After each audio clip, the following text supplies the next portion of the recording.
it's already a few seconds, then probably we just chatting here. Good morning, everyone. Good morning, guys. I can see nobody's waking up. Ah, somebody's waking up. We have somebody watching. Good morning, guys. Say hi.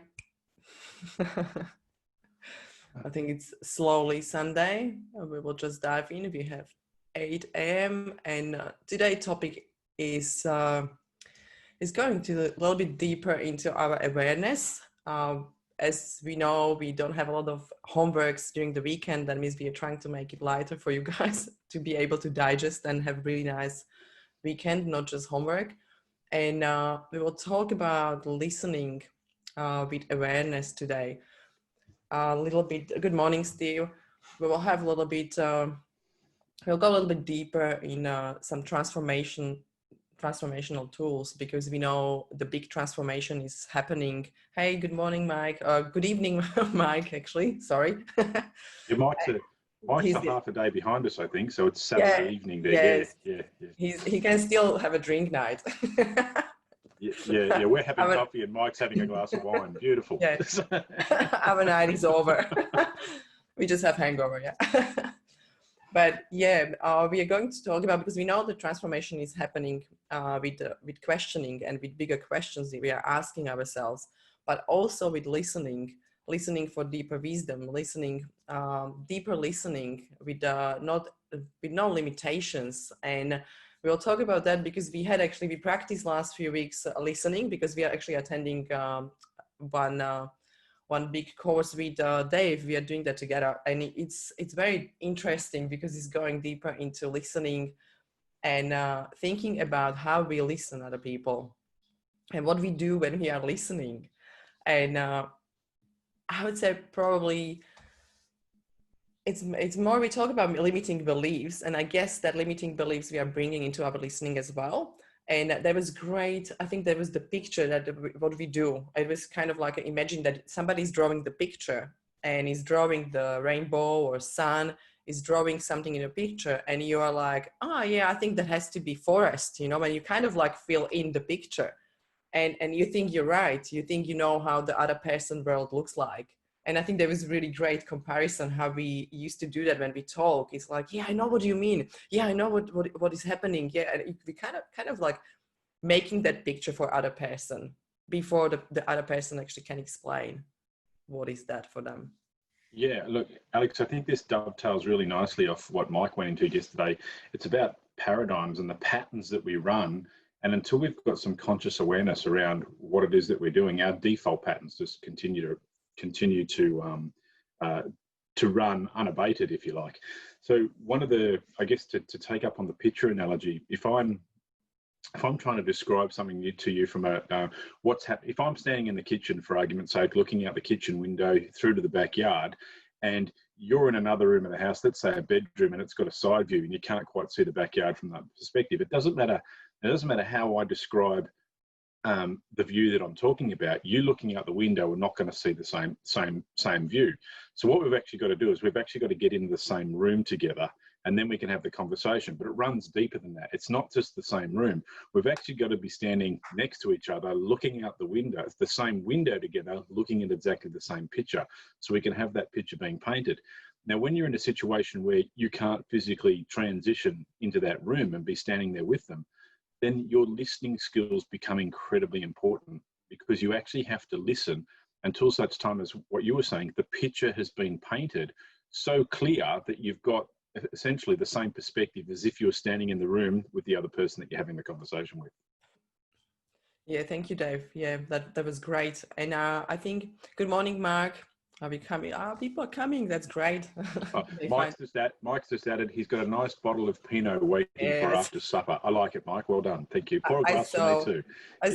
I'm not jealous, because I had my sparkling last night, and I think it's enough for another half a year for me.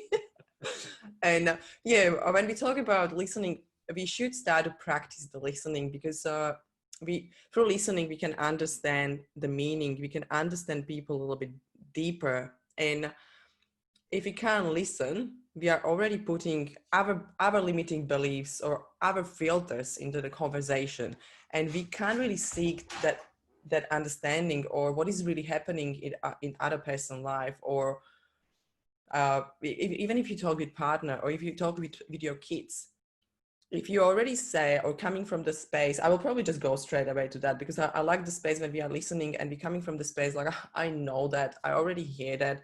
And it happened a lot in workshops, because it's so much content out there. And I believe even through this challenge that happened to you probably, just let me know if yes, like sometimes you're listening to us and you're like, oh yeah, I hear that already, I know that already, like, oh yeah, this happened to me already. Like there was something that you already know, and you kind of like switch off, you turn off maybe your, like real wisdom getting, I would say, because you're getting wisdom through the listening to others.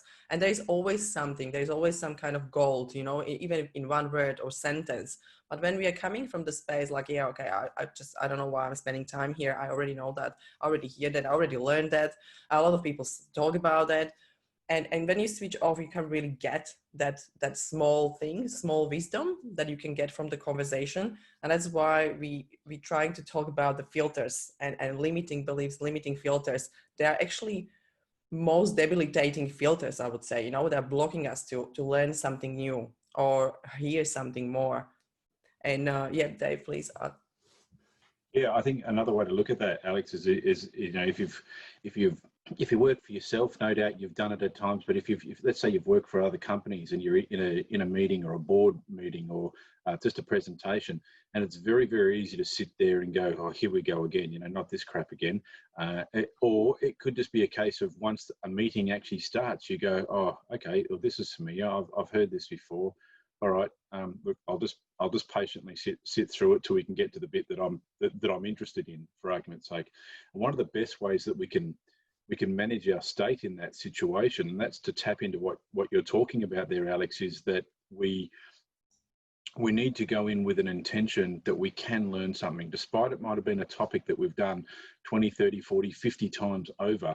There's always some snippet of knowledge, some different way of something being framed or referenced that we can take in and go, oh, okay, that's something I can add to the way that I might explain something, or it just takes my learning a little deeper.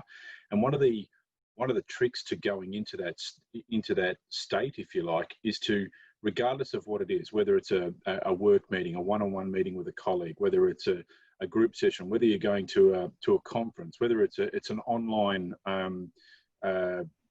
podcast or live as this is to actually, the way to manage your state is to show up with the intention to be the best possible testimonial, okay, for whoever's delivering those messages. And what that will do, it'll actually put you in a state of actually listening and stripping away some of your filters, okay, some of that natural resistance that you might have, because now you're going there to go, I want to be the best possible testimonial for this person. I want to listen to every single thing they say, and I want to be in a situation where I can give that feedback back to them in terms of how much value I got out of that. Yeah, great. Yeah, I love that. Definitely coming from the space that I want to be the best testimonial. That's really great. That is changing in your mind, basically how you listening beyond what you really already know is so important. And I guess there's a good sentence that you can help yourself to listen. Like, just imagine that you say, I know the words this person is saying. Like, I know a little bit, I heard that words, but I don't know what it means for them in their world. Because sometimes you can hear the same sentence, but it means something different to every person on the planet.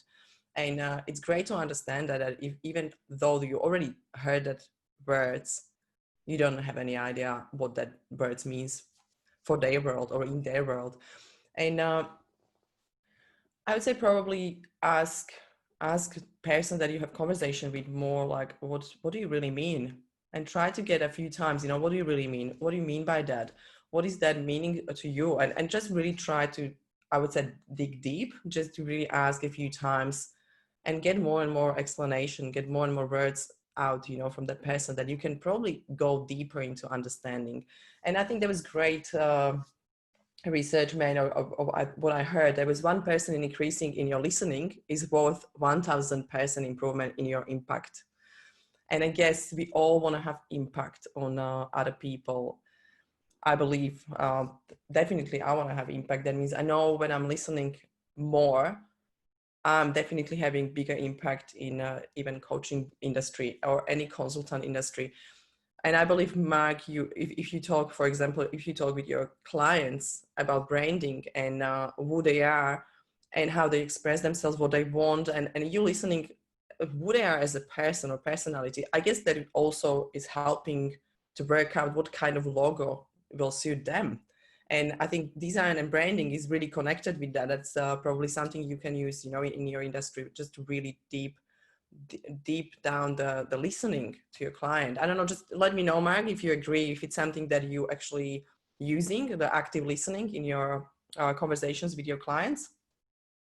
And guys, just let us know, because we don't have any interaction here. Let us know what is, if you resonate with this, or if you notice that you're coming from the space that you sometimes don't listen, or you coming with some limiting beliefs about like, I know that already, or I heard that already, or you coming with that is something that we will ask you to do, to coming from an agreement or disagreement. That means somebody is talking to you and you're agreeing and you're saying, yes, yeah, like, yeah, of course you're right.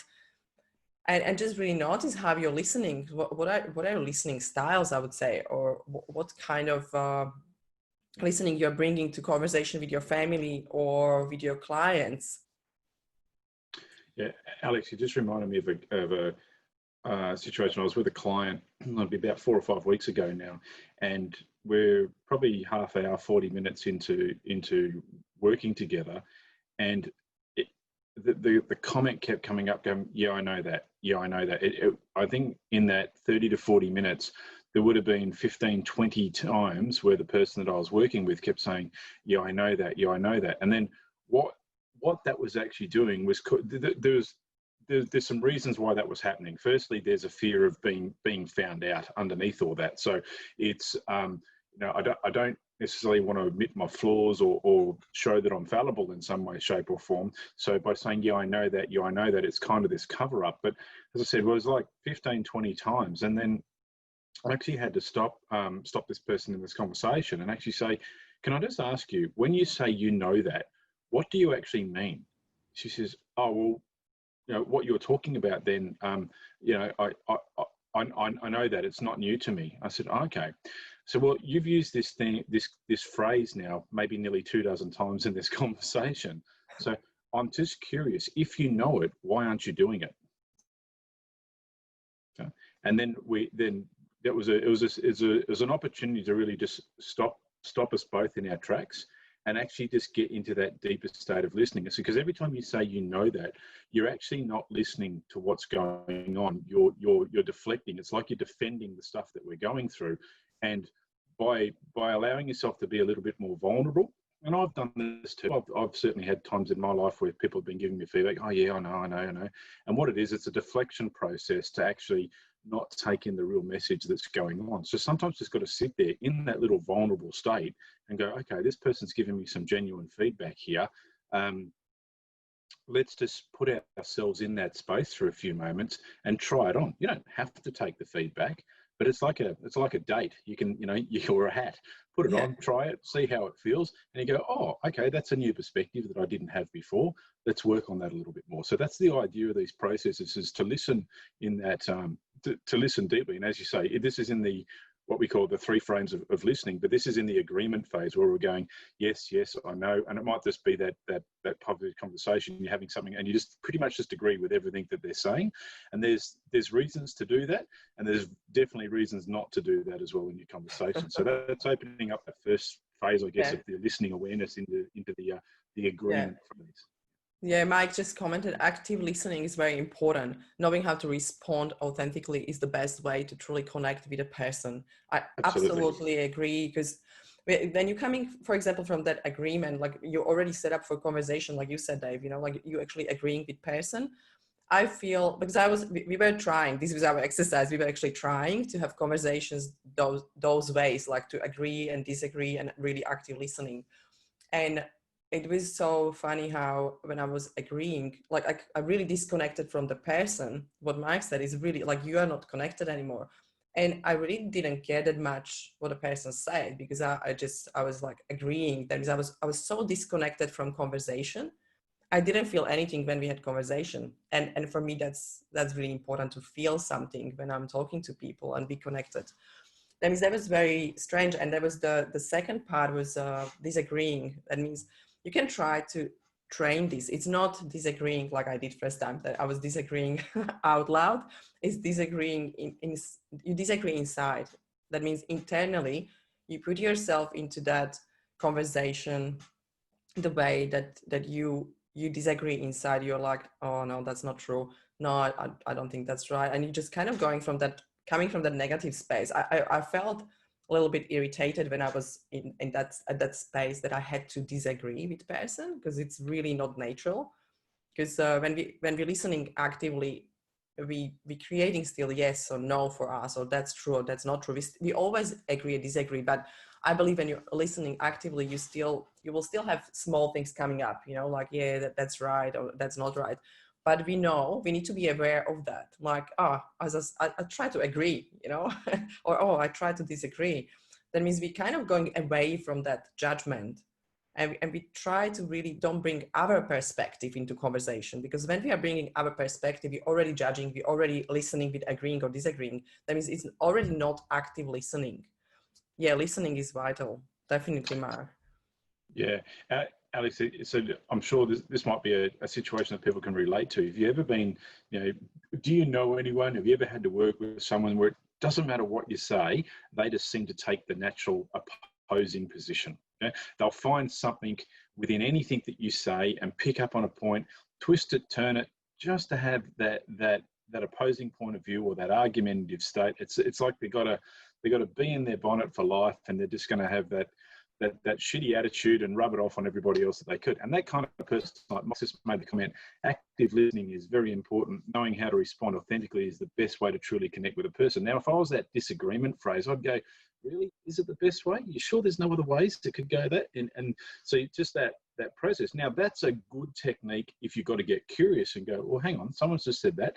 Let's just have a look. What if the opposite was true? Let's have a look at that. But it's a very controlled, downstream, thought-provoking, conscious, curious sort of a space that we're coming from when we're looking at it going, well, hang on, the news headline was that. Is it really that? Is there something going on behind the scenes that both of us don't yet have enough information to see what the rest of the picture might be? So that's where the disagreement phrase or the opposite of that agreeing with everything they're saying comes into place, because it's actually where sometimes learning comes from. But just be conscious that it's just not your default process where you're doing it, all the time in your conversation. So it's having awareness around, are you just an agreeer? Are you a nodder? You just go along with what everybody says? Or are you that one that goes, you're challenging every single word that comes out of any person's mouth?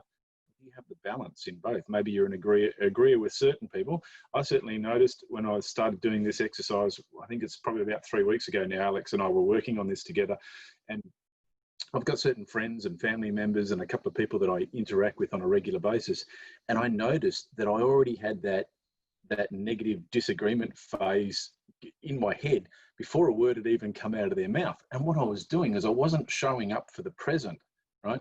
I was bringing all the baggage and all the crap of everything, every conversation I'd ever had with that person before. And I was allowing myself to be riled before we even had a conversation. So a couple of days later, when I ran into that person again, I just tried the whole process of, I'm just going to agree with every single thing that this person says, irrespective of whether I truly agree with it or not. I'm just going to outwardly show that I agree. It changed the whole dynamic on the conversation. This person all of a sudden felt like someone was finally listening to him. And within a few minutes, he got through all that crap of that negativity and fighting everybody. We actually had a decent conversation. Yeah, and usually you can notice that the other person open up more, and they start to be more vulnerable and actually talking a little bit deeper. And also conversation can go somewhere else. It's not just that shallow conversation that, like you're actually somewhere. I noticed that actually sometimes that happened here, like a few times when I was out with the friends, and now you can notice when you're observer. I'm really observer first few times when you're coming out, and see friends or new friends. And I realized there are people that don't listen to each other. And that was the funny thing, because I even asked one person, that was actually personal experience, and I said, sorry, I don't understand because I didn't understand English that great. Then I was like, what actually that person said? The other person said, I don't even know. And I said, but you just agree. You just say like, yeah, you know, like that's okay. And you kind of agree and you look like you're in conversation. And it was like, no, I didn't know what the person said. And I said, wow, like people actually are having that kind of conversations instead of asking like, sorry, I didn't hear what you said. Please repeat. Instead of that, the person just agreed. And the conversation for me, that was like, oh, I don't want to be involved in this kind of conversations because people are actually talking to each other and they don't know what they're talking about. They just agree on each other. And it was a funny experience because that happened to me actually first time here. And especially for me, because I didn't know, you know, English that well. I was like, yeah, what did word mean? What that person said? Oh, I don't know. Mm. That's Yeah. huge for me. Like it was eye opener. Like, oh, wow. So I call that the texting conversation. So pretty much they're not really focused on the conversation. They're more engaged with what's going on in their phone and the world outside of the bubble that they're currently in. So I think that's a really good thing to bring into this conversation is when you're genuinely having Yeah. a conversation and you're involved in that discussion process. Eliminate the distractions. Don't have your phone on. Turn off Notifications. message alert Yeah. warnings and stuff like that, so that when you're in a conversation, that dopamine hit doesn't kick in. You go, got a message, geez, I need to respond to that. You can completely ignore that and you actually get deeper into that conversation. Alex, it just reminded me of something that the agreement frame as well. I know I've worked with business owners and execs before, and when you start with them, they've got the blinkers on. They've got a certain way that they see the world, or a process they do, and they're kind of stuck in that because it's the way they've always done it. It's the way that they've been taught, and they've never had any experience outside the blinkers to see that there's another way. Or you could even take it a step further and go, they actually don't know that other methods exist outside of the perspective that they hold. So sometimes in those conversations, you realize that taking them on right there and then to actually show them other ways, it's just not going to land. They'll hear you, but they'll just do that nodding thing and then just continue to do their own way anyway. So what you need to do in those times is actually just agree with them, right? And then go through the process of just slowly educating so that they can come to the conclusion themselves that there's possibly other ways that they can be doing things that they don't yet see. And then it opens it up for a conversation where you can actually have that real back and forth, to and froing, to discuss alternatives other than the way that they see things.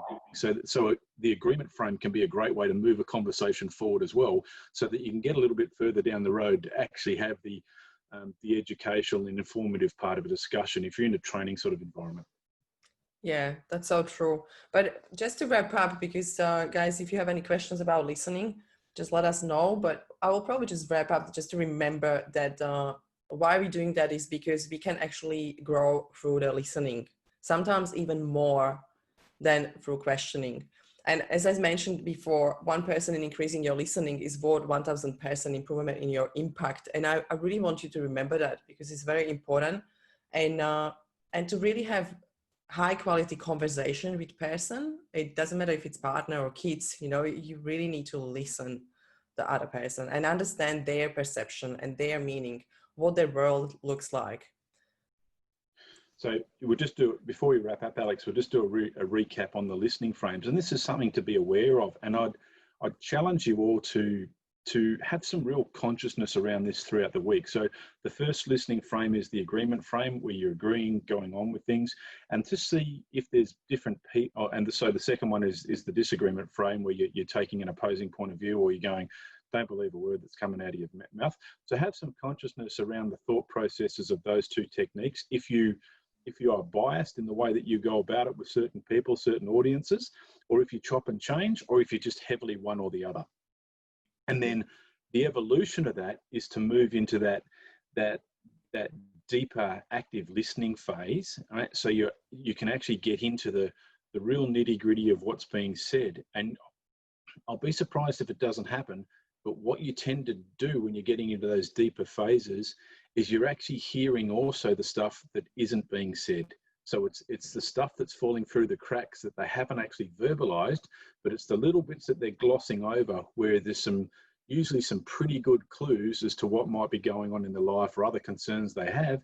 And it may just be that they just need someone to ask them about it so they can open up, get it off their chest and move on. So the 3 agreement frames: listening to agree, listening to disagree, having a look at which one you do naturally. Do you chop and change? Do you have any biases in the people or the audiences that you speak to?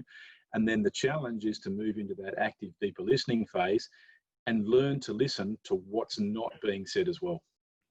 Yeah, thank you very much for wrap up. And I will say, just focus on your feeling, emotions, and everything what is coming up for you when you're listening with agreement and disagreement. Really look at yourself, what kind of emotions that evokes, you know, like, because I think that's important to understand if you're coming from the anger or frustrations, because that conversation can change our energy. And I think it's very important to understand what kind of energy we have, or what is agreement and disagreement bringing to us, to understand more deeply who we are and what we are.